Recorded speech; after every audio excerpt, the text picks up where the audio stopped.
Mike and Tom are registered with Stewart Partners Global Advisory LLC. Common Sense Finance with Mike Wiginton and Tom Farrell of HL Wiginton Capital Management, an independent investment and financial planning firm in downtown Jasper. Mike is a chartered financial analyst charter holder, and Tom is a certified financial planner professional. They are here to discuss and give their thoughts on current financial and economic matters. Now, with Common Sense Finance, here are Mike and Tom.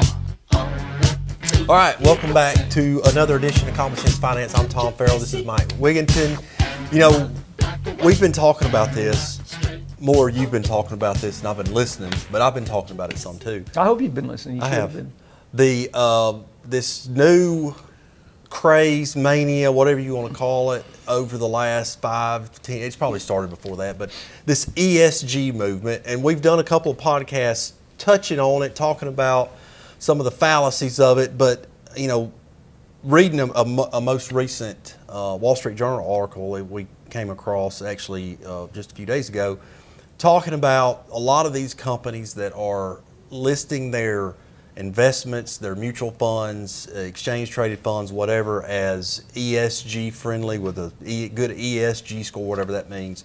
Well, people want to know that they're having an impact, that their investment dollars are making an impact. Yes, and you have this movement of people, for whatever reason, not sure, maybe they're misinformed, that think, man, that's where I need to be putting my money because it's good environmental, social governance, and making an impact everywhere except their bottom line. Everywhere except their bottom line. At least it's making an impact, but not a positive. Yeah. Anyway. Yeah. Whatever. So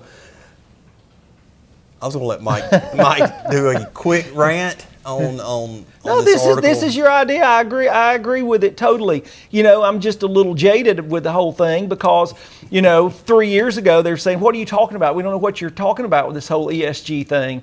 Okay, and you know, it's like to borrow a line from Kevin Hart. You're gonna learn today with your power bill going up. Okay, you're gonna learn today, but you know, now everybody's complaining. Saying, well, you know, you're saying these are environmentally friendly funds, but they're really not. Well, the fact of the matter is, and we said this, you can't even, these goofy things you're talking about that aren't, it's smoke and mirrors. You can't, how do you measure it? So you're criticizing these people for not measuring something accurately that you really can't hardly measure at all. Yeah. Okay? And so how do you deal with, because, you know, they kicked Tesla off of one of the ESG indices, you know, just like a couple of weeks ago.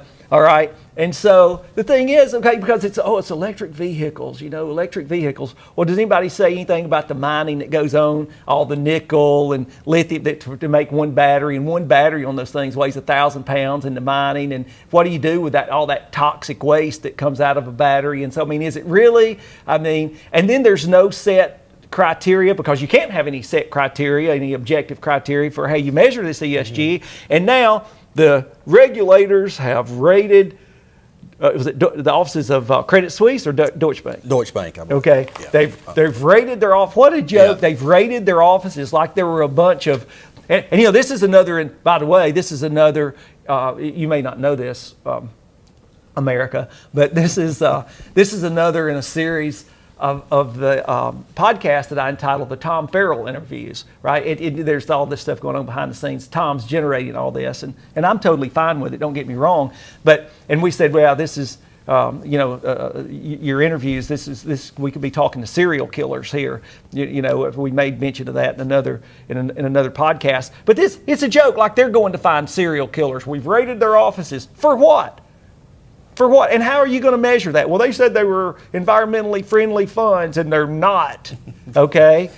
So well, they were putting the label, I guess, on their investments that they were offering to institutional retail investors, and the SEC rated their office. Oh yeah, you're really not living up to the billing that you're putting out there to everybody. Yeah. So which is I think what a lot of these investment firms are doing. That we're ESG. You know, we want to make sure we market our stuff. Maybe they should have asked them before they ever put it out there. Well, how are you going to measure that? I mean, even if that's under their purview at all, it's one thing to say, hey, our funds were actually up 25% last year, when in reality they lost 12%. Okay, to whitewash to paint the tape, so to speak, to whitewash their returns is one thing. But I mean, it's look. Are you familiar with the whole carbon credit and the carbon credit exchanges where, natural resources, we're going to grow these trees and all you people that are polluting can come and buy carbon credits from these forest owners and, have you seen the device, how you measure carbon? Have you seen that? I haven't either because I don't think there is one. No. I mean, how do you measure carbon? How do you know what your footprint is? It's a lot of guessing and estimations and just arbitrary putting limits on things. Yeah, it is a lot of something. Yeah, it's a lot. It's a lot. And so to say, so you're dealing with okay. So now, if you're out there and you invested in an ESG fund, I'm just going to tell you how I feel about it. Okay, if you're out there and you invested in an ESG fund and you're mad because it's not like what I thought, that's your fault, man. For being ignorant, okay? For being ignorant, all right? And I just, you just if you're going to pursue just and not be thoughtful about those things, and you're going to pursue that, then really you deserve whatever you get, as far as I'm concerned. Emails to mike@hlwiginton.com. Send them on. You can call me, email me. I'll send you my phone number. So just so we're clear, I'm not to completely separate myself from you, which may not be a bad idea, but I'm not anyway. Mike may have a different opinion, but we're not against the environment, and I don't want to invest in companies that pollute the oil because you know why? Because they're going to have huge fines. It's not good for business. It's not.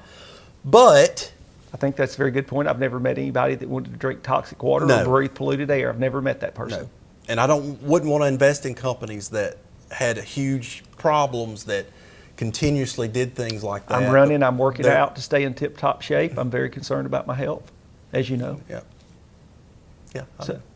So I mean, you can't accuse me of being that. No, I'm not accusing you. I'm just making sure people are understand where we're coming from. This is an investment theme. It's not the best way to approach. Is this a suitable investment for me? And a lot of people have approached it that way. I know we haven't, but a lot of people approach it as, hey, what's their ESG score?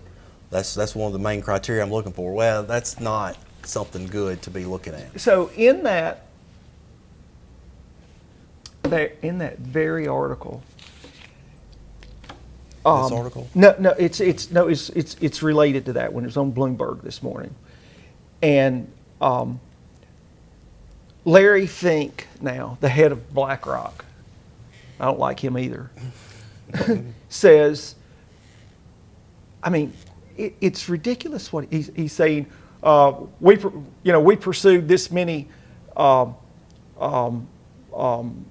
investor initiatives on the last proxy session. We're not doing that anymore because these are not achieving the investors' end goals. And if you think you're going to stymie boards and cause them to go off or pursue initiatives that don't add investor value and shareholder value, that's not going to happen. Well, that's exactly the opposite of what you said last year, Larry.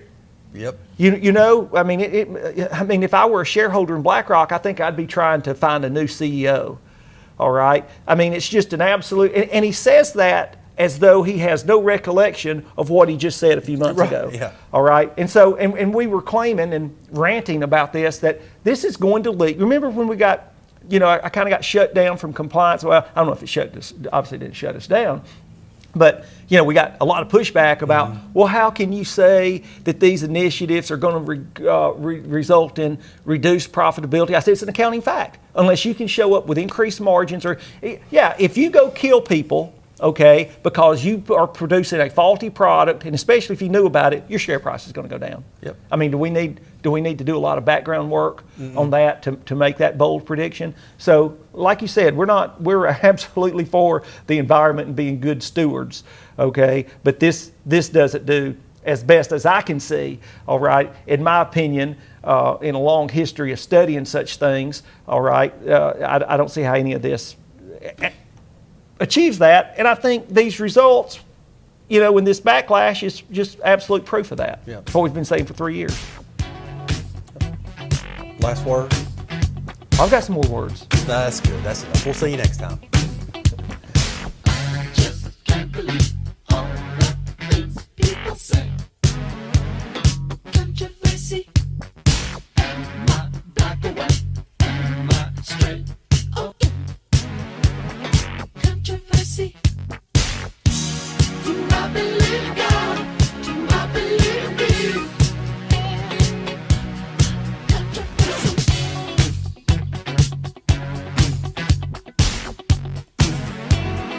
Controversy.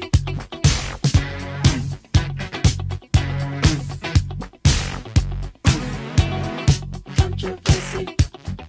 I can't understand